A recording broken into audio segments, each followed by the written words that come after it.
Nah, di sini akhirnya Presiden Joko Widodo memberikan ketegasan ya, yaitu demi bangsa dan negara ke depan saya akan cawe-cawe. Nah, padahal sih di sini juga ada rekam jejak karena keikutsertaan Presiden Joko Widodo cawe-cawe dalam memilih capres dan cawapres itu bahkan juga ditakuti oleh lawan-lawan politik lah. Termasuk di sini Surya Paloh dan bahkan JK. Bahkan juga Anies gelisah nilai Jokowi cawe-cawe di Pilpres 2024. Nah, bahkan juga banyak sih pengamat politik yang menurutnya tidak etis lah kalau Presiden Joko Widodo cawe-cawe atau apa. Bahkan Adian Apitupulu kemarin juga menyebut permintaan projo tentang capres dan cawapres dipilih Jokowi itu termasuk cara menjerumuskan Presiden Joko Widodo.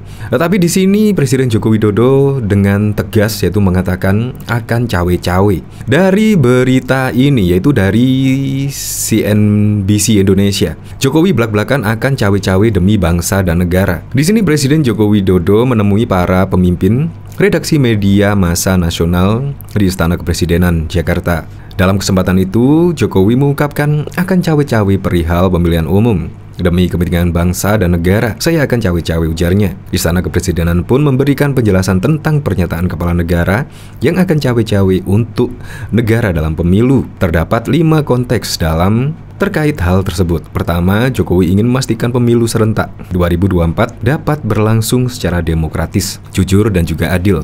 Kedua, Jokowi berkepentingan terselenggaranya pemilu dengan baik dan aman, tanpa meninggalkan polarisasi atau konflik sosial di masyarakat. Ketiga, Jokowi ingin pemimpin nasional ke depan dapat mengawal dan melanjutkan kebijakan-kebijakan strategis seperti pembangunan ibu kota negara Nusantara, hilirisasi, transisi energi bersih, dan lain-lain. Keempat, Jokowi mengharapkan seluruh peserta pemilu dapat berkompetisi secara free dan fair. Karenanya, kepala negara akan menjaga netralitas TNI, Polri, dan ASN. Presiden ingin pemilihan mendapat informasi dan berita yang berkualitas tentang peserta pemilu dan proses pemilu, sehingga akan memperkuat kemampuan pemerintah untuk mencegah berita bohong, hoax, dampak negatif AI, hingga black campaign melalui media sosial online, tulis Istana Kepresidenan. Nah, bahkan juga di sini diketahui yaitu Surya Paloh hingga Anies dan bahkan JK juga gelisah, yaitu tentang Presiden Joko Widodo cawe-cawe. Gimana tidak gelisah? Apalagi kepuasan terhadap Presiden Joko Widodo, kinerja Presiden Joko Widodo mencapai 82%. Ya jelas harus gelisah lah, harus gelisah memang. Apalagi jari telunjuk Presiden Joko Widodo jika menunjuk capres tertentu, pasti mayoritas pemilih Presiden Joko Widodo pasti akan memilih apa yang jari telunjuk Presiden Joko Widodo tentukan. Nah, bahkan di sini juga ada berita yaitu Din Samsudin hingga Yusuf Kala ingatkan Jokowi soal cawe-cawe politik. Apa katanya? Nah, di sini bahkan ex-ketua umum PP Muhammadiyah Din Samsudin meminta Presiden Joko Widodo atau Jokowi tidak sering mengundang pimpinan partai politik, apalagi jika membahas Pilpres 2024. Menurut Din, sikap Jokowi itu jauh dari kata negarawan. Din mengatakan Jokowi sudah bukan cawe-cawe lagi, melainkan ikut mengatur. Ia menyebut masih ada waktu untuk mengoreksi hal tersebut. Sebaiknya Pak Jokowi jangan sering mengundang parpol, apalagi yang dibicarakan Pilpres. Jadi ini bukan cawe-cawe lagi, tapi sudah ngatur, kata Din di kediamannya Cilandak, Jakarta Selatan pada Selasa 23 Mei 2023. Nah, menurut saya sih Presiden Joko Widodo tidak bisa ya mengatur, apalagi mengatur ketua parpol masing-masing. Menurut saya tidak bisa ya. Apalagi juga saat ini masih mengambang koalisi besar atau apa.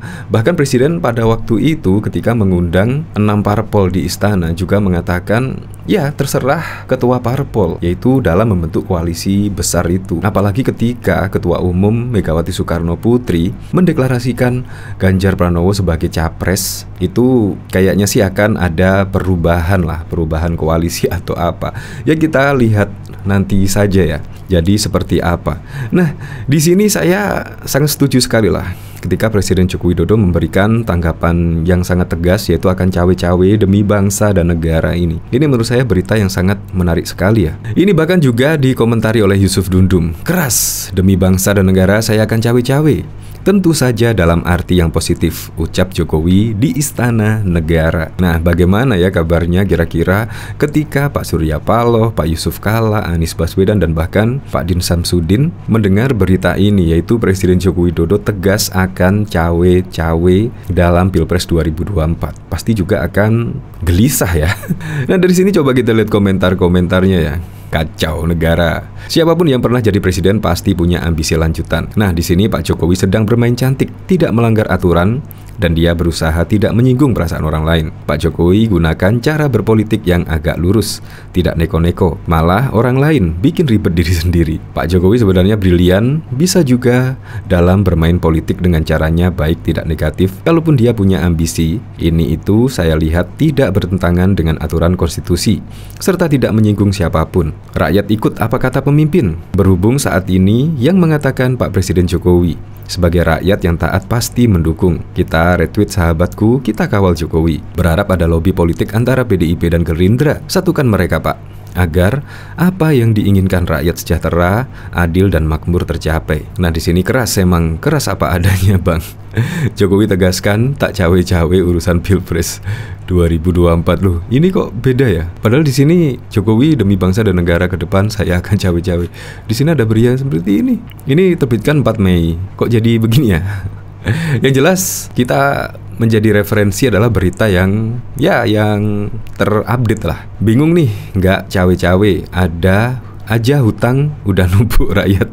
Seperti diadu domba korupsi merajalela, hukum gak jelas, demi masa depan bangsa dan negara bangkrut apa gimana. Kalau menurut saya sih, kalau hutang menumpuk, kalau memang capres berikutnya keberatan dengan hutang Presiden Joko Widodo menumpuk, ya seharusnya tidak usah menjadi capres lah. Kalau memang keberatan dengan hutang dari pemerintahan Presiden Joko Widodo. Nah, kalau seperti ini menurut saya, kalau korupsi merajalela, artinya banyak yang tertangkap di zaman Presiden Joko Widodo. Itu menunjukkan kerja pemerintahan Presiden Joko Widodo sudah di jalur yang tepat. Karena korupsi-korupsi yang selama ini aman-aman aja, misal di zaman presiden sebelumnya aman, di zaman Presiden Joko Widodo tidak aman lagi. Akhirnya banyak yang tertangkap.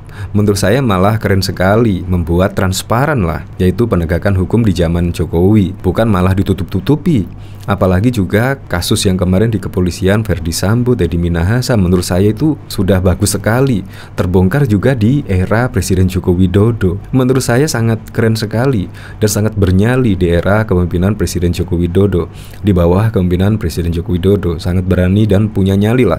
Ini benar-benar presiden yang punya nyali, bukan sekedar punya keprihatinan. Mengingatkan pada Soekarno dan Gus Dur, presiden yang pemberani. Ya keren lah, dari sini sih banyak yang setuju kalau Presiden Joko Widodo pada Pilpres 2024 ikut cawe-cawe. Saya juga sangat menanti-nanti ya, yaitu jari telunjuk dari Presiden Joko Widodo.